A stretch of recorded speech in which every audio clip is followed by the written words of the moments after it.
Olá, sejam todos muito bem-vindos a mais um De Bem com Você. O Ministério da Saúde tem um sistema de vigilância de fatores de risco chamado Vigitel. E de acordo com este índice, em 2019, a frequência de diagnóstico médico de hipertensão foi de 24,5% entre as 27 capitais brasileiras. E a doença é mais prevalente em mulheres do que em homens. E no programa de hoje nós vamos falar sobre a hipertensão arterial.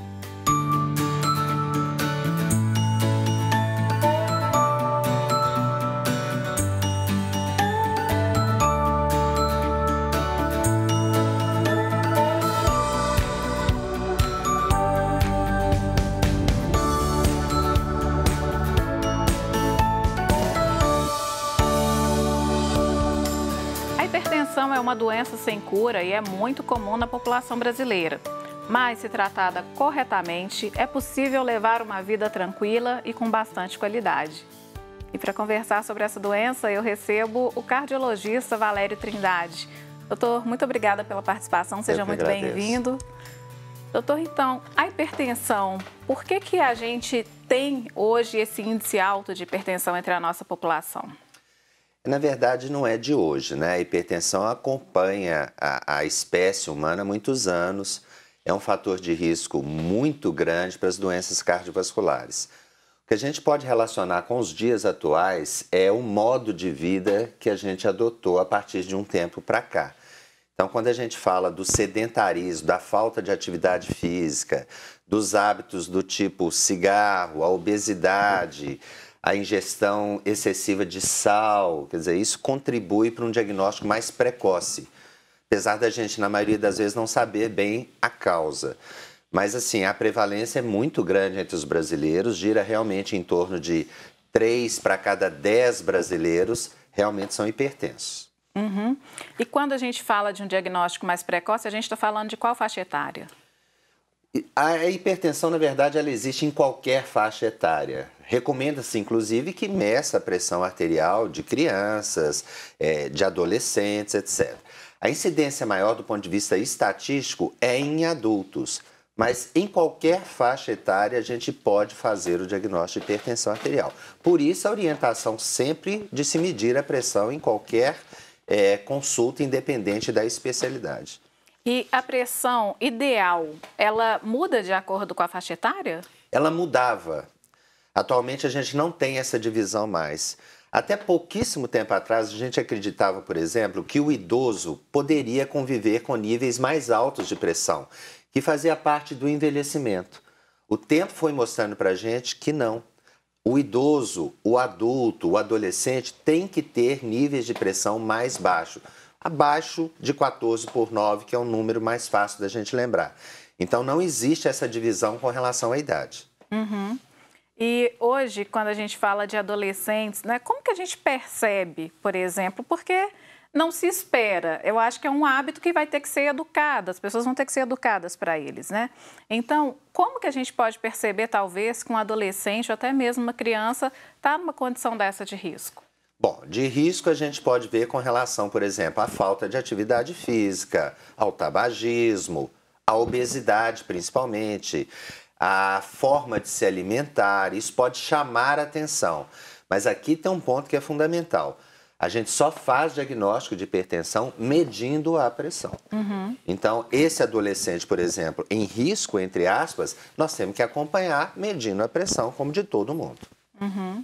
E essa questão de acompanhamento da medição da pressão, é preciso fazer alguns acompanhamentos para se saber que a pessoa é hipertensa ou não? Aí a gente trabalha com o que a gente chama de medicina preventiva. Então, dependendo da faixa etária, a gente orienta as consultas periódicas. Por exemplo, um adulto que não tem um outro fator de risco claro, por exemplo, ele não fuma, ele faz alguma atividade física, etc. A cada ano ele deveria procurar uma consulta médica. A mulher com a ginecologista, por exemplo. Então a gente tenta surpreender uma medida elevada de pressão nas visitas habituais ao consultório ou em campanhas públicas, por exemplo. Essa forma que nós estamos fazendo aqui de divulgar o assunto, muitas vezes já orienta para uma medida eventual de pressão. Hoje em dia a gente tem um instrumento que foi validado pela Sociedade Brasileira de Cardiologia, que é a medida residencial em casa que o próprio paciente faz com aparelhos automáticos que ele pode comprar numa farmácia, por exemplo. Então, isso já, a gente tem a ideia de que isso vai aumentar o número de diagnósticos, mas ao mesmo tempo vai diminuir a mortalidade e as complicações da hipertensão. Mas também é importante a gente deixar claro que não é qualquer aparelho, né? Não, de jeito nenhum. Quais são os aparelhos indicados? Na verdade, aquele aparelho do consultório que o médico mede manualmente, aquele é do médico, né? Porque precisa de treinamento. Agora, os aparelhos automáticos, eles já foram comprovadamente Tudo bem. Eles já foram comprovados de que eles têm uma medida que é muito fiel. Mas tem alguns detalhes realmente. Por exemplo, ele tem que ser de braço.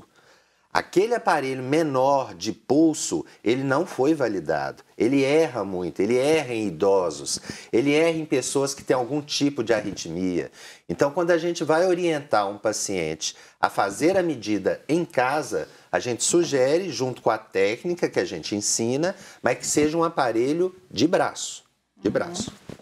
E, no caso aí, a gente estava falando desse aparelho de pulso que não pode. Aqueles relógios, eles não costumam... Tem uns relógios que ajudam a verificar batimento cardíaco por minuto. Isso também pode ser um indicador de que a pressão está alterada? Flávia, aquele relógio, ele também tem sido muito estudado. Tem trabalhos realmente comprovando que aquele relógio é muito bom para detectar alguns tipos de arritmia cardíaca. Para pressão, não. Não. Para pressão, não. Ele pode até te dar uma ideia, mas a gente não valoriza aquela informação. Agora, para arritmia cardíaca, sim. Tem uma arritmia específica que chama fibrilação atrial e a gente tem entendido que esse relógio vai nos ajudar muito. Doutor, e aí, no caso, a gente também tem que fazer aguardar um tempo, né? Dependendo da condição que o paciente estava, para ele não chegar e medir a pressão logo de imediato, que isso pode causar um falso resultado. Quando a gente vai orientar um paciente a medir a pressão, a gente realmente dá algumas dicas. Por exemplo, sentado, as costas num suporte, num apoio, o braço esticado mais ou menos ao nível do coração, o aparelho de braço. Se ele por acaso fuma, ele tem que ficar 10, 15 minutos sem fumar. Se ele fez uma atividade física vigorosa, está voltando de uma academia, por exemplo, entre meia hora e 90 minutos sem medir a pressão. Café, por exemplo, também 10, 15, 20 minutos depois da ingestão do café. Não falar, não conversar durante a medida, um ambiente mais calmo. Isso, para a gente ter uma ideia mais correta do nível de pressão medido. E aí, a pessoa talvez fazendo esse monitoramento, chegando ao médico, ela vai ser, imediatamente, ela vai receber a prescrição de um remédio ou não necessariamente? Essa é outra informação que é muito importante, quer dizer, o fato do paciente estar medindo a pressão em casa ou da pessoa estar medindo a pressão em casa, primeiro, não se faz diagnóstico dessa forma. O que vai ser útil nesse caso é chamar a atenção para a possibilidade do diagnóstico e, a partir daí, ele procurar um atendimento médico. Nenhum médico vai prescrever medicação a partir dessa informação. A não ser que o paciente já seja hipertenso, a gente orienta que ele acompanhe isso em casa e, a partir das medidas que ele nos trouxer, a gente vai fazer adaptações à dose, etc. Mas o diagnóstico não vai ser feito dessa forma. E, por exemplo, o diagnóstico é feito mediante, além da aferição de pressão no consultório e tudo mais, por exemplo, aquele teste ergométrico, é preciso, esses outros elementos são necessários para se chegar a um diagnóstico? Flávia, olha só, vamos supor que você vá fazer uma consulta de rotina comigo no meu consultório. Se você chegar lá e eu meço uma pressão que esteja, por exemplo, 18, 19 por 10, por 11, você para mim já é hipertensa e muito provavelmente você já vai sair com uma receita. Agora, as pessoas que têm uma pressão abaixo disso, em torno de 14, 15, 16, que é uma pressão alterada, eu posso, a princípio, sugerir um acompanhamento mais próximo, orientar com relação a algumas medidas na mudança de estilo de vida, na ingestão, por exemplo, de sódio, no emagrecimento, começar a fazer uma atividade física e daqui a 15, 20, um mês, 30 dias, eu meço a pressão de novo e vá acompanhando. Agora, se por acaso essa pessoa que está com a pressão de 14, 15, 16, já teve um evento cardiovascular prévio, por exemplo, ela já teve um infarto, ela é diabética, ela fuma, etc., pode ser que eu não queira esperar 30 dias e que eu já comece com a medicação naquela consulta mesmo. Então, cada caso vai ser analisado de uma forma, né? E também as pessoas precisam se adaptar àquela medicação, né? Porque Sim. às vezes tem gente que toma uma determinada dosagem, Sim. a pressão cai muito. A gente tem uma gama muito grande de medicamento hoje para pressão. Eu arriscaria dizer que é improvável que a gente não consiga controlar a pressão arterial de alguém. Mesmo que para isso eu precise de associar 1, 2, 3 drogas, ajustando doses maiores ou menores, a gente consegue controlar. Tá certo, então. A gente vai fazer o seguinte, então, doutor, a gente vai parar nossa conversa aqui um pouquinho para o intervalo, daqui a pouco a gente continua. De bem com você vai para o intervalo, mas é rapidinho. Nós voltamos já e hoje eu converso sobre hipertensão e outras questões cardíacas e cardiovasculares com o cardiologista Valério Trindade.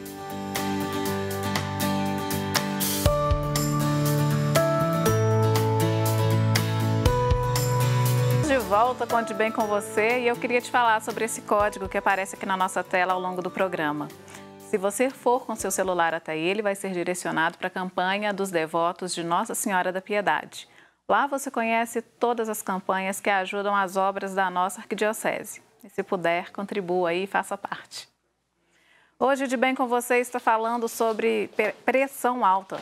E para conversar sobre esse assunto, eu recebo o cardiologista Valério Trindade. Doutor, pressão alta é uma condição hereditária? Pressão alta é uma condição hereditária a princípio, sim. Mais de 90% dos casos de hipertensão acontecem em famílias de hipertensos. Então, existe realmente essa relação. É como se fosse uma doença transmissível mesmo de forma genética, hereditária. Algumas outras pessoas com pressão alta, a gente não consegue detectar na família casos semelhantes. A gente muitas vezes procura outras causas e consegue descobrir problemas renais, hormonais, que são a causa direta da hipertensão. Mas, como regra, é uma doença sem causa definida, mas com um padrão de transmissão hereditário, genético, familiar. E assim, o filho, no caso, ele pode tomar alguma medida preventiva para retardar isso? A palavra é exatamente essa. Se ele nasceu com a tendência genética de desenvolver hipertensão em algum momento, é bem provável que ele vá desenvolver mesmo. Agora, a gente pode adiar, retardar esse diagnóstico e os danos relacionados a ele, ao diagnóstico, com medidas de vida saudável. Manter-se magro, fazer pelo menos 150 minutos a 300 minutos de atividade física semanal, abolir completamente o cigarro, o tabagismo, ingerir menos sódio. Aí tem um detalhe que é importante. A Organização Mundial de Saúde recomenda que, no mundo, as pessoas ingiram, no máximo, em torno de 5 gramas de sal por dia. Se eu não me engano, é aquele pacotinho do restaurante, né? Aquele pacotinho tem 1 grama. Tem 1 grama. 1 grama. 5 pacotinhos daquele. 5 daquilo, mas incluindo o que foi feito lá na cozinha, no tempero. Então, é relativamente pouco. O brasileiro é uma das populações do mundo que mais ingere sal por ano ou por dia. A média é em torno de 8 a 10 gramas de sal por dia. Quer dizer, é mais do que o dobro da população mundial. E isso tem relação direta com o desenvolvimento ou com, pelo menos, o surgimento mais precoce do diagnóstico de hipertensão. Quando a gente está falando dessa ingestão de sal, inclui-se o sódio dos produtos industrializados? Pois é, então nós estamos falando de tudo, né? Então, o que a gente orienta o paciente que talvez tenha uma tendência genética ou que tenha outros fatores de risco cardiovascular? Aquele sal que foi usado lá na cozinha para temperar o alimento no momento do cozimento, aquilo fica. Agora, o saleiro da mesa não deve ser usado. Alimentos embutidos, industrializados, temperos de macarrão semi-pronto, etc., isso deve ser realmente evitado ao máximo, porque aquilo é conservado em sal, né? Em sódio. E o paladar da gente, às vezes, está tão acostumado com aquilo que a gente tira um pouquinho e acha que está sem sal, né? Mas é uma questão de hábito, realmente. Sim. Doutor, e a senhora falando aí da pressão alta, me ocorre também a questão da pressão baixa. Eu conheço, inclusive, gente que teve pressão baixa a vida inteira e depois se tornou hipertenso, né? Sim. A pressão baixa também, nosso tema é a alta, mas vamos falar um pouquinho a respeito dela. É uma característica? Acontece isso mesmo? Pessoas que tiveram pressão baixa a vida inteira podem se tornar hipertensas? Não existe essa relação de como era a sua pressão antes e se você vai desenvolver hipertensão no futuro ou não. O principal fator que determina o diagnóstico de hipertensão para alguém é genético. É genético. A questão da pressão baixa, a gente não considera isso doença. Na verdade, isso é uma vantagem. Famílias de longevos, famílias de pessoas que vivem mais de 100 anos, normalmente são famílias de pessoas que tiveram a pressão baixa ao longo da vida. É só a gente lembrar, Ana Flávia, o ser humano hoje, no mundo inteiro, ele morre de uma forma geral, estatisticamente, de infarto e de AVC, e depois de câncer e outras causas. Infarto e AVC. Infarto e derrame têm 80% de relação com hipertensão. Então, quando, por exemplo, um parente morreu de infarto ou de derrame, você vai ler o atestado de óbito, a hipertensão está lá como uma causa diretamente ligada ao óbito. Então, assim, ter pressão baixa, a gente como médico, a gente nem trata a pressão baixa. É lógico que o paciente que tem pressão baixa, mas tem algum tipo de sintoma, vai levantar, fica um pouco tonto, uma certa sonolência ao longo do dia. A gente instrui e orienta que tome mais líquido, que faça uma atividade física regular, mas nós não nos preocupamos com isso com relação à doença propriamente, porque isso não é uma doença. Isso, teoricamente, é uma vantagem. E, no caso, para as mulheres, a menopausa pode ser um indicativo de se ela já tem esse caráter genético, isso pode levar à pressão alta? A menopausa é um divisor de águas para a mulher. A mulher, de uma certa forma, ela vai muito bem até a menopausa. É como se ela realmente fosse protegida do ponto de vista biológico enquanto ela tivesse a capacidade de reproduzir. A partir da menopausa, o que a gente vê é que começam a surgir as heranças. Por exemplo, a própria hipertensão, que é o nosso assunto, mas colesterol, diabetes, problemas relacionados à tireoide, de uma forma geral, se manifestam na menopausa ou após a menopausa para a mulher. E, por exemplo, a reposição hormonal, claro que isso talvez tenha que ser decidido em conjunto entre não só o paciente e o médico, mas talvez o cardiologista, o ginecologista. A reposição hormonal pode ser uma condição aí para ela ter essa proteção dessas outras doenças? A reposição hormonal realmente é um capítulo hoje que é muito controverso. Até 10, 15, 20 anos atrás, a gente acreditava que essas heranças que eu acabei de citar, que surgem na menopausa, pudessem ser prevenidas com a reposição hormonal. Já que a menopausa é uma queda mais ou menos abrupta do nível do hormônio feminino. Então, a gente acreditava que se o hormônio caiu abruptamente, se a gente conseguir repor, a gente vai manter a mulher na situação que ela estava antes da menopausa. O que o tempo mostrou para a gente? Que não, que apesar de ter vantagens na reposição hormonal, muitas vantagens inclusive, existe um certo risco relacionado ao surgimento de câncer, de mama, de útero, de ovário, por exemplo, ao surgimento de eventos trombóticos, trombose, embolia pulmonar, de infarto. Então, qual que é a ideia hoje relacionada à reposição hormonal? Cada caso tem que ser analisado separadamente, realmente levando em conta a história da mulher, a história familiar dela, os fatores de risco presentes naquele momento, e isso ser discutido preferencialmente com o ginecologista, com o clínico, ou cardiologista, por exemplo. E no caso, a gente está agora nesse período mais frio, o frio pode ter algum tipo de interferência na pressão? É possível manter a pressão mais equilibrada no frio? Em termos práticos não faz muita diferença. Existe uma oscilação de pressão realmente com relação à temperatura ambiental, mas do ponto de vista prático isso não é importante. Eu faço essa pergunta até porque algumas pessoas dizem que não sei se existem pesquisas nesse sentido, que há um aumento de infartos e AVCs no inverno. Isso é verdade. Né? E como o senhor falou que tem a relação aí com a hipertensão, Sim. Eu queria saber.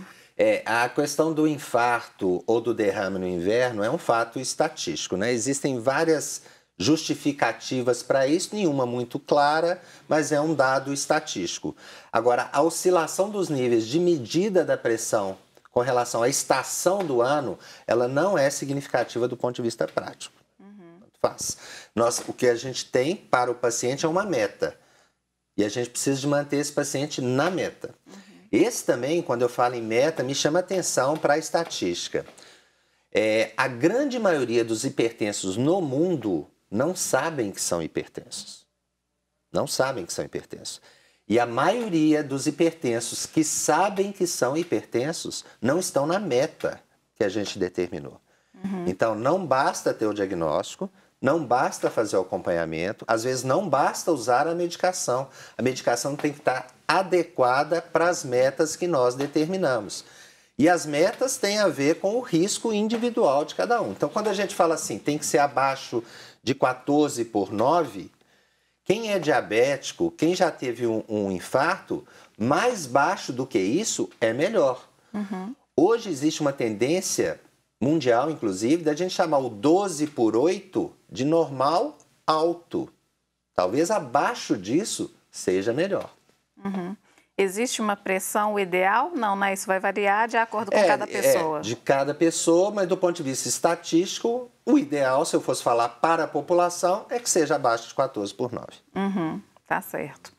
Então, doutor, a gente vai parar aqui mais um pouquinho, que daqui a pouco a gente continua. O De Bem com Você vai para mais um intervalo. Na volta a gente segue aí conversando sobre hipertensão.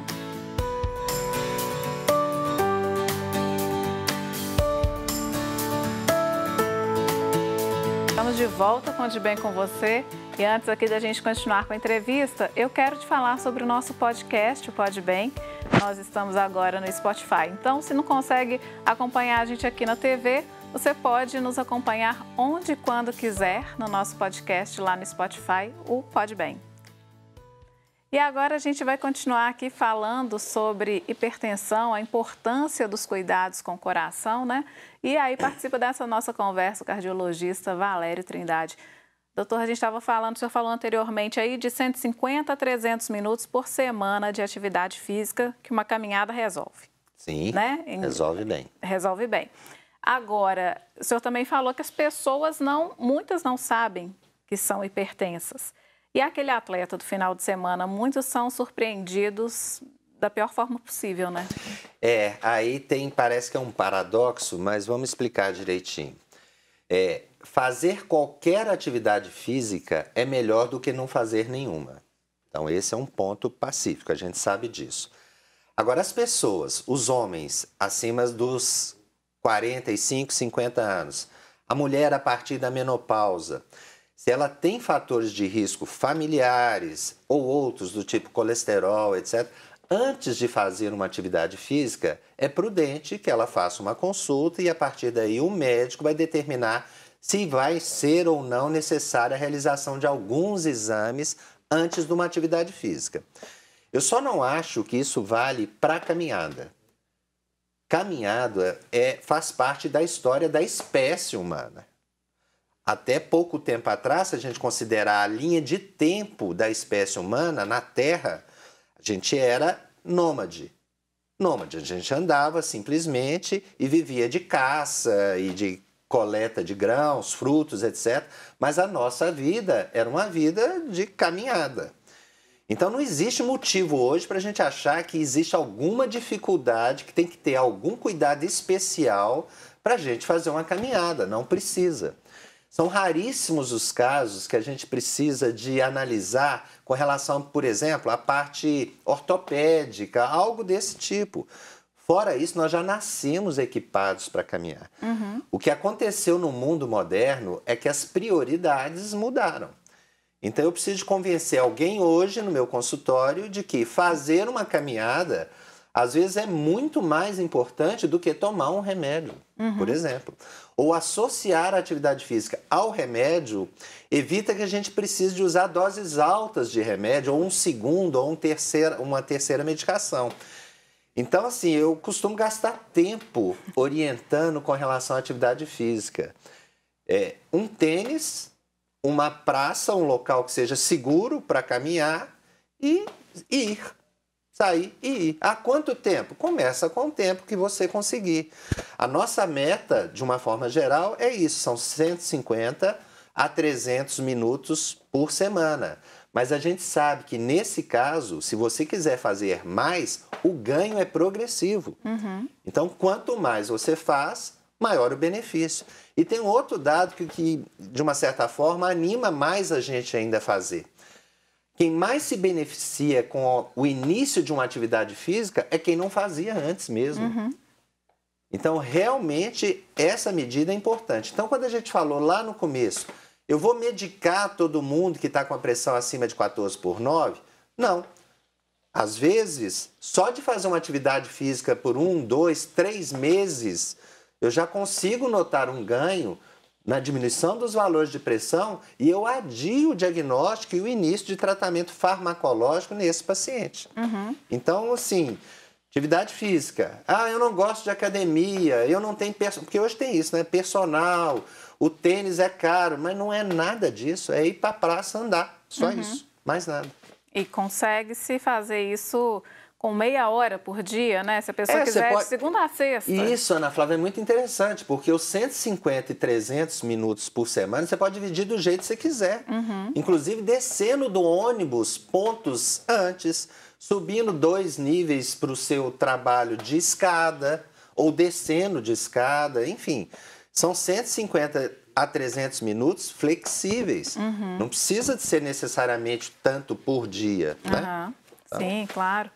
E aí, de segunda a sexta, se a pessoa tirar meia hora, né, para ter o seu momento... Meia hora, para você ver, meia hora. O que a gente faz em meia hora? E olha o impacto disso, não só na quantidade de vida, quer dizer, os anos que você vai viver a mais, e na qualidade de vida, né? Não, eu só fiquei pensando aí, por exemplo, a qualidade de sono, que melhora consideravelmente. Melhora tudo. Se a gente for pensar, por exemplo, nós estamos passando por uma epidemia de Covid, o tanto que isso impactou na saúde mental das pessoas.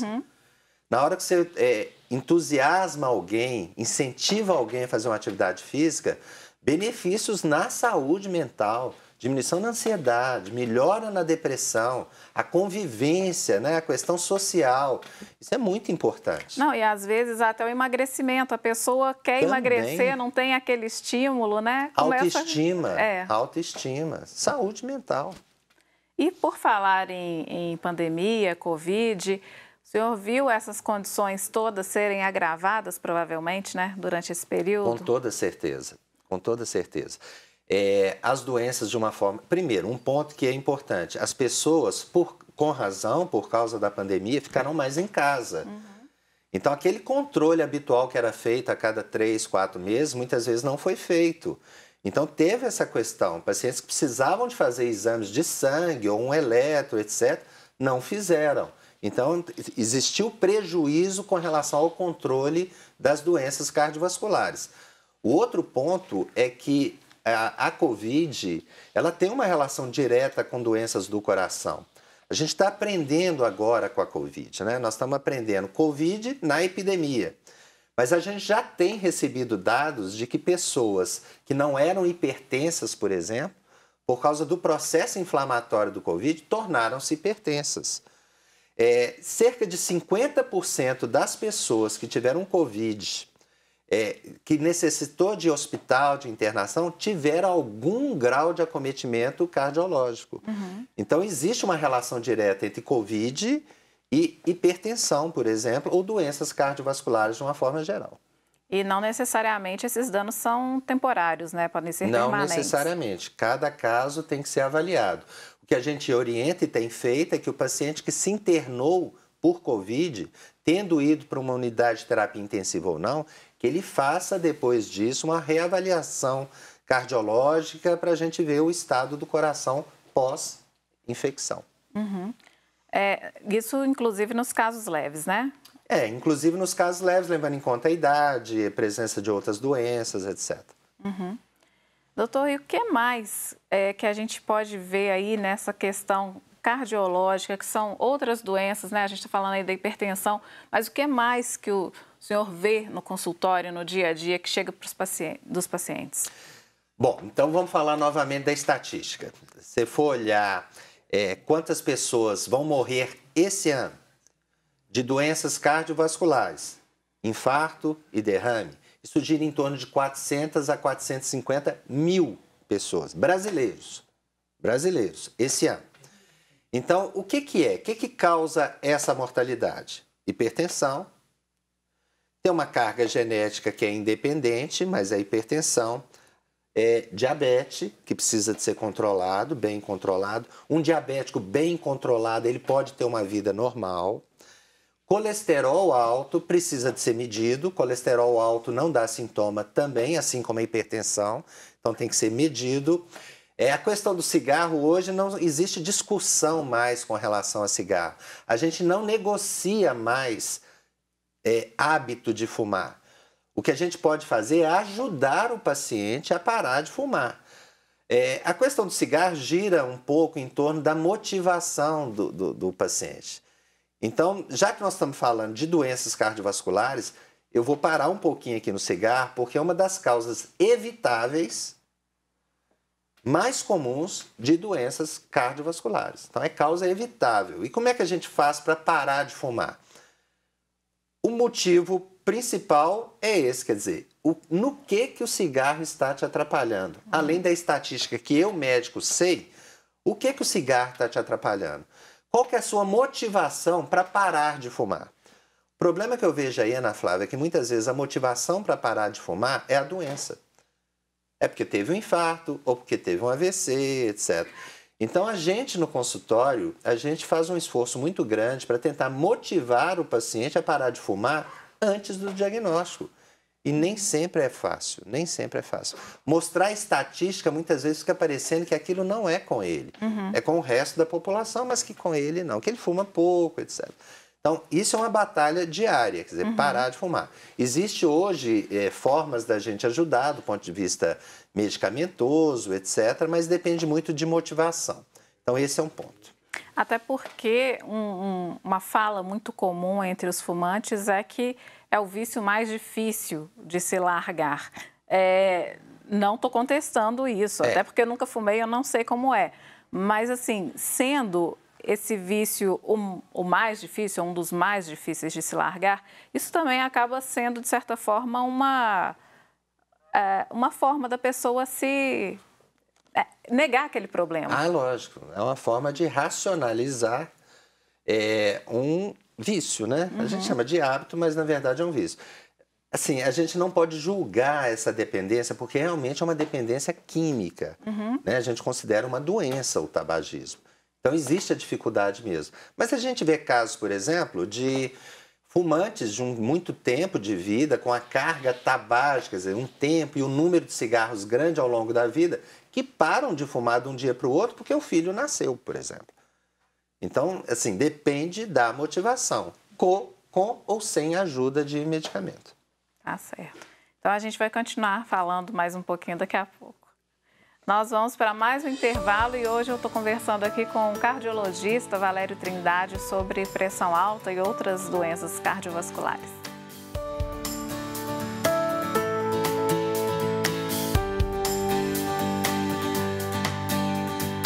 De bem com você, já está de volta e hoje nós conversamos sobre hipertensão e participa aqui conosco o cardiologista Valério Trindade. Doutor Valério, as pessoas falam dos sintomas, né? A gente disse que é uma doença silenciosa. Se é silenciosa, como é que tem gente que tem sintoma? É uma doença silenciosa, não tenho dúvida disso. Muitas vezes o que acontece Vou te dar um exemplo. As pessoas relacionam dor de cabeça com pressão alta. As causas mais comuns de dor de cabeça não tem nenhuma relação com pressão. A causa mais comum de dor de cabeça dessa diária, ela é tensional. Então, ela é relacionada à ansiedade, à tensão do dia a dia. Muitas vezes é no final do dia, é nessa região da nuca.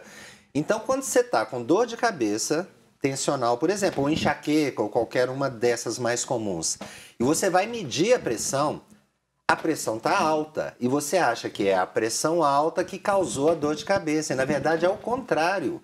Uma pessoa com dor, ela tem a liberação de algumas substâncias no organismo e isso aumenta o batimento cardíaco que tem relação com a pressão. Então, quando a gente está num pronto atendimento, por exemplo, e mede a pressão de alguém com dor de cabeça e essa pressão está alta, a orientação, obviamente, determinando o nível de pressão, mas a orientação é que se trate primeiro a dor. E depois a gente mede a pressão novamente e vê se realmente tinha alguma relação.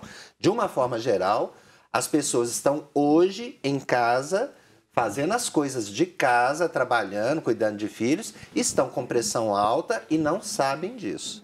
Então, não vamos considerar que exista algum sintoma que nos obrigue a procurar atendimento médico por causa de pressão. A gente procura atendimento médico por causa de pressão para medir a pressão e não por causa de qualquer sintoma. Então, assim, enjoo, que muita gente relata no caso da pressão alta, essas coisas? Não tem. Né? Agora, é claro, né? Uma pessoa que está com 20 de pressão, de nível de pressão, 21, 22, ela começa a ter um acometimento cerebral. Começa a ter um edema cerebral. Aí isso sim, dá dor de cabeça, dá enjoo, dá vômito. Sangramento. Mas aí já é uma complicação de uma pressão que normalmente vem sido maltratada ou nem tem sido diagnosticada. Então a gente costuma dizer que sintomas de pressão alta são sintomas de complicação da pressão. De uma forma geral, nós já estamos atrasados quando a pressão dá sintoma. Que tem relação, então, ou com o coração, do tipo dor no peito, angina e o próprio infarto, ou com sinais iniciais de um derrame, por exemplo. E aí o senhor falou a angina. A angina é um sinal ou é uma doença? Angina já é um sinal de uma doença mais grave, que são as doenças das coronárias. E aí entra a própria angina e infarto, né? Mas assim, o que é dor no peito relacionado ao coração, a gente chama de angina, mas já é um diagnóstico. Sim. Já é um diagnóstico. E essa questão também da pressão, do infarto, da dor, quais são essas manifestações? Tem umas manifestações que são clássicas e tem outras que não são? É isso mesmo. Então, o sintoma mais clássico de risco para angina e infarto é a dor no peito.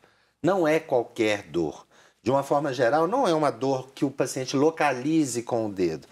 É uma opressão no tórax, é uma sensação de morte iminente. De uma forma geral, é a dor mais forte que o paciente sentiu na vida. Ele não tem dúvida, de uma forma geral, de que ele precisa ir para o hospital. Agora, existem populações, por exemplo, as mulheres, que podem ter infarto de uma forma completamente atípica. Ela pode ter um infarto só sentindo falta de ar, por exemplo. Ou dores no peito que não são essas que eu acabei de descrever. Então, a gente analisa as comorbidades, quer dizer, é diabética, fuma, tem história familiar, usa hormônio. Quer dizer, aí a gente analisa e valoriza mais ou menos, mas sempre fazendo os exames para descartar essa possibilidade. Doutor Ri, é interessante falando disso, que eu me lembrei de uma coisa pessoal. Eu tenho diagnóstico de síndrome do pânico. Ah, sim. E o sintoma da crise de pânico é o sintoma do infarto. É exatamente isso que o senhor descreveu. A pressão no peito, a sensação de morte, o braço muito pesado e dormente, né? Uma sudorese, a cabeça, a vista fica muito embaralhada. E me lembrei porque eu procurei o cardiologista. Falei, gente, se eu não tive alguma coisa do coração, foi síndrome do pânico.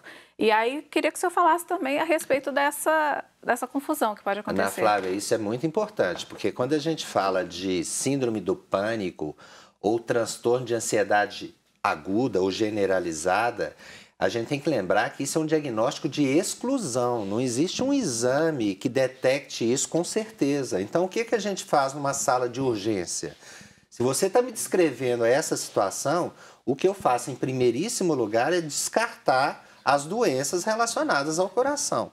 Se eu não consigo comprovar o seu descarto essas doenças, angina, infarto, edema de pulmão, etc., aí sim eu posso pensar que isso tenha relação com ansiedade, com estado emocional, conversando com você, vendo o seu histórico, as medicações que você usa. Mas a gente nunca faz o diagnóstico de síndrome do pânico sem antes descartar as doenças propriamente ditas, né? As doenças estruturais, físicas. E é muito comum o paciente, Nossa nesse Senhora. cenário, né, procurar um pronto atendimento que acha que está infarto. Comuníssimo. E ele tem certeza de que é isso que ele tem que fazer. Porque aquilo que eu descrevi como sensação de morte iminente é o que caracteriza a síndrome do pânico, né? Então, para o leigo, ele não consegue separar. Ele não consegue dizer, não, eu vou dormir amanhã, não tem isso, né? Muitas vezes eu tive um paciente que ele largou o carro na rua com a chave e entrou num pronto atendimento. E o diagnóstico, posteriormente, foi de ansiedade. Pois é, e essa ansiedade também, se não for bem tratada, pode levar, inclusive, a uma hipertensão. Pode desencadear, né? Não é causa de hipertensão, mas pode ser o gatilho. As pessoas que vivem em estado de ansiedade crônica, porque a gente tem que lembrar que a adrenalina, por exemplo, que está relacionada à ansiedade, no animal, ela é colocada na circulação em momentos de perigo. E nós, seres humanos, de uma forma geral e estatisticamente, temos convivido com a adrenalina o tempo todo ao longo do dia. É como se a gente estivesse em perigo de vida, em risco de morte, o dia inteiro. E isso, obviamente, não é real. É real em alguns momentos, mas não é real o tempo todo. Então, essa adrenalina circulando no sistema cronicamente, ela causa doenças, não só doenças cardiovasculares, mas tem relação com câncer, com outras doenças e são, na verdade, causadas por tensão, por ansiedade. E isso pode levar um coração mais disparado. Sim. E esse coração disparado também tem implicações na nossa saúde, né? Sem dúvida nenhuma. Hoje em dia a gente não aceita mais que uma pessoa em repouso ou que não esteja fazendo um esforço físico tenha frequências cardíacas, por exemplo, acima de 100 batimentos por minuto. A gente considera normal entre 50 e 100. É lógico, se você sair correndo por aí, sua frequência pode chegar num valor muito mais alto do que esse. Mas se você está em repouso, ou sentado, ou conversando, a sua frequência não deveria ser maior do que 100. Frequências altas em repouso estão relacionadas às doenças do coração, sim. E a adrenalina tem a ver com isso. Em alguns casos é necessário até fazer uma medicação para esse paciente? Sim, a gente usa remédio para prevenir, para você ver que ponto que a gente chega.